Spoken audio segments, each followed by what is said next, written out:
St. Louis, Missouri, once called the beer capital of America. At the turn of the 20th century, the city was home to booming industry, thriving immigrant neighborhoods, and a brewing dynasty that built its empire from the cool stone caves beneath the Mississippi River. At the heart of it all was the Lemp family, creators of one of the most successful pre-prohibition beer brands in the country. But behind the towering brick facade of their home, just a few blocks from their grand brewery, a darkness took root. A legacy not of fortune, but of death. It began with a man named Johann Adam Lemp, a German immigrant who arrived in St. Louis in the 1830s with a recipe and a vision. He started small, brewing beer in a one-room workshop and storing it in the limestone caves beneath the city to keep it cold. His product caught on fast. By the time of his death in 1862, the Lemp Brewery had grown into a local powerhouse, and his son, William Sr., took the reins. Under William's leadership, the brewery exploded into a national name. They were innovators, the first in St. Louis to use refrigerated railcars and mechanical refrigeration. By the 1870s, they were shipping beer across the country. The Lemp family moved into a lavish mansion just blocks from the brewery, a 33-room Italianate mansion on Demonil Place, connected to the underground caves via a private tunnel. They had wealth, power, and influence. But whatever haunted them didn't care. The first death came in 1901. Frederick Lemp, William Sr., favored son and heir apparent to the empire, died suddenly at age 28. The official cause was listed as heart failure, but rumors swirled. Some whispered about a long illness, others about something more sudden. Whatever the truth, the loss devastated William. He withdrew from public life, became erratic and depressed. Just 3 years later, in 1904, he walked into his office on the second floor of the mansion, pulled out a revolver, and shot himself in the head. His body was discovered by one of the house staff. No note was left. The brewery passed to another son, William Jr., known around town as Billy. He was brash, indulgent, and never quite had the business instincts of his father. He spent more time on horses and women than he did on brewing. Under his leadership, the company faltered, and then came Prohibition. In 1920, the Lemp Brewery was forced to shut down. Unable to pivot or compete, they sold off their assets at a fraction of their value. Billy Lemp, once the heir to millions, watched the family fortune collapse. On December 29, 1922, he walked upstairs in the Lemp mansion, the same house where his father had taken his life, and shot himself in the chest. His wife had just filed for divorce. His fortune was gone. His will left nothing to his family. Not even a funeral was held. Just a burial, unceremonious, in the family plot. But the curse wasn't finished. In 1920, Elsa Lemp Wright, the youngest child of William Sr. and the wealthiest woman in St. Louis, had married and divorced, then reconciled with her husband. In March 1920, just days after moving back into their mansion, Elsa was found dead in her bedroom, a gunshot wound to the head. Officials ruled it a suicide. The papers called it nervous prostration, but details didn't line up. The gun was found neatly placed beside her. The sheets unrumpled, no note. To this day, some believe she was murdered, though no one was ever charged. The mansion itself stood quiet for years after Billy's death. Its grand halls and ornate staircases, once filled with laughter and society guests, became still. Dust gathered, shadows lengthened. Neighbors said they saw lights flicker in the windows long after midnight. The tunnel connecting the mansion to the brewery was bricked up. Servants quit without explanation. The remaining members of the Lemp family became reclusive. In 1943, Charles Lemp, the last surviving son to live in the house, took his own life in the same room where his father died. He left a chilling note: St. Louis is a hard city to live in for anyone who is not a bootlegger or a thief. His body was found with his dog, both shot. Alone, bitter, and surrounded by the ghosts of a lost empire. 4 suicides in the same family, 3 of them in the same house. After Charles' death, the mansion was sold and converted into a boarding house. That's when the stories began in earnest. Tenants claimed to hear footsteps pacing in empty halls. Doors slammed shut without cause. Lights turned off and on by themselves.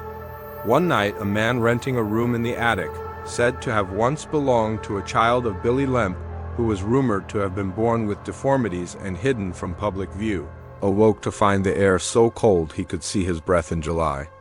Something had pulled the blankets off his bed. He moved out the next day. Others weren't so lucky. Paranormal investigators who visited the mansion over the decades recorded unexplained EVPs, captured shadow figures on thermal cameras, and reported intense feelings of dread near the old servants' quarters. Tour guides still refused to go into the attic alone. One even claimed she was scratched across her back during a routine daytime tour. No one else was near her at the time. Today, the Lemp Mansion operates as a restaurant, museum, and, for the brave, an overnight stay destination. But not everyone makes it through the night. Guests have reported hearing a piano playing by itself.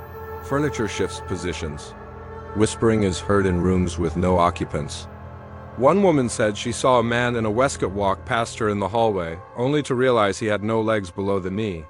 There's no denying what happened inside those walls. A family legacy shattered by suicide, an empire that fell into silence, and a house that refuses to forget. Whatever haunts the Lemp Mansion isn't just tragedy, it's memory. The kind of memory that settles into wood, grain, and wallpaper, into cracked marble and stained floorboards. The kind of memory that watches. If you ever visit the Lemp Mansion, listen closely at night. You may hear the soft creak of floorboards above you, a gunshot echoing from a room that's locked, or just the faint, heavy silence of a family that couldn't escape its name. In St. Francisville, Louisiana, just off Highway 61, where the moss-draped oaks lean like sentinels over the gravel roads, sits a house that looks like something out of a southern postcard. White columns, wraparound porches, the air thick with magnolia and memory.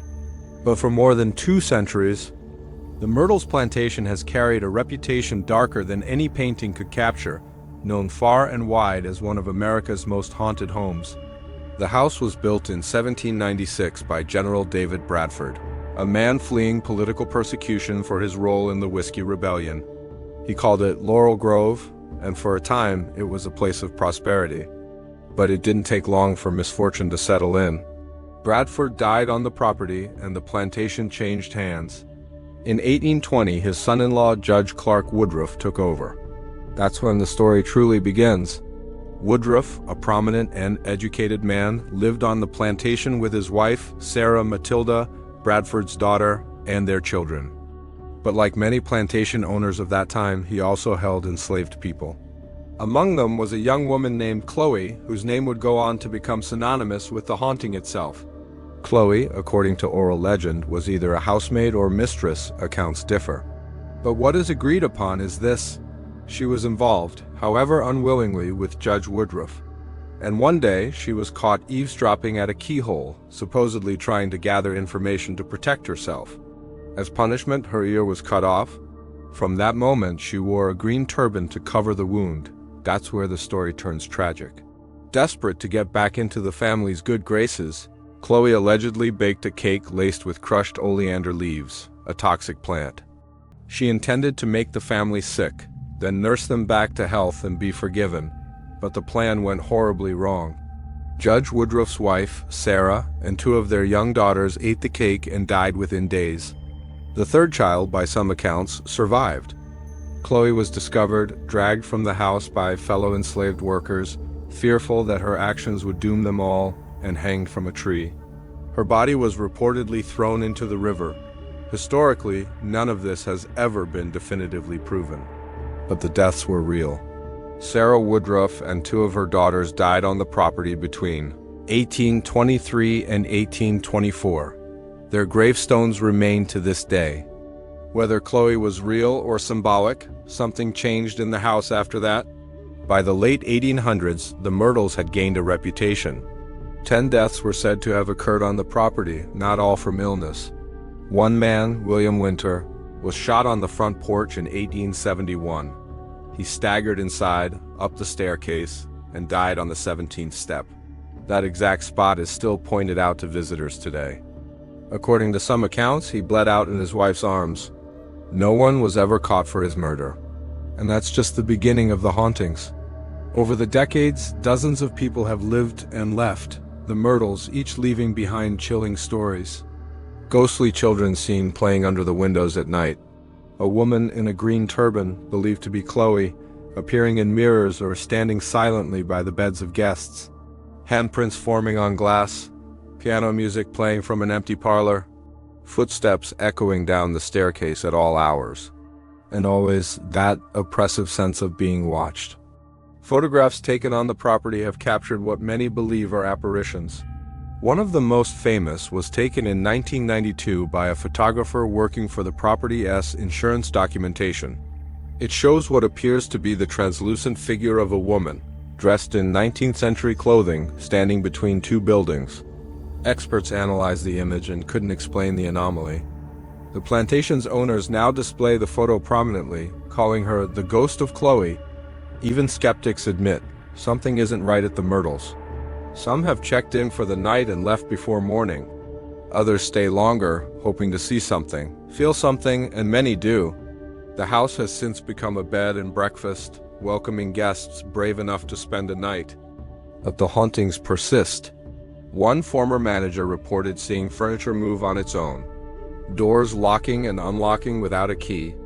A visiting psychic once claimed the house was filled with spirits, not angry, just trapped, some seeking peace. Others simply reliving the moments of their deaths over and over again. Guests have woken in the middle of the night to see children standing silently at the foot of their bed. One woman described hearing whispers, not words, just breathy voices in her ear, every time she closed her eyes. Another claimed she saw a face staring at her from inside the mirror. She checked in alone. And still, the house endures. Through fires, war, hurricanes, and centuries of change. It has been renovated, rebranded, restored, but never truly cleansed. Because whether or not you believe in ghosts, the Myrtles Plantation is a place saturated in death, soaked in sorrow. History doesn't fade there. It lingers, just like the figures people swear they've seen passing through the hallways when no one else is inside. If you go there, don't expect answers. The stories contradict, the timelines blur. But one truth remains: people have died in that house, and something remains behind. Maybe it's Chloe, maybe it's Sarah and her children. Maybe it's the echo of a man bleeding out on the 17th stair. Or maybe the house itself is a vessel for all of them. Either way, when the sun goes down and the candles flicker low, you may find yourself holding your breath, listening. Because at the Myrtles, the dead don't rest, they remember. And sometimes, they answer.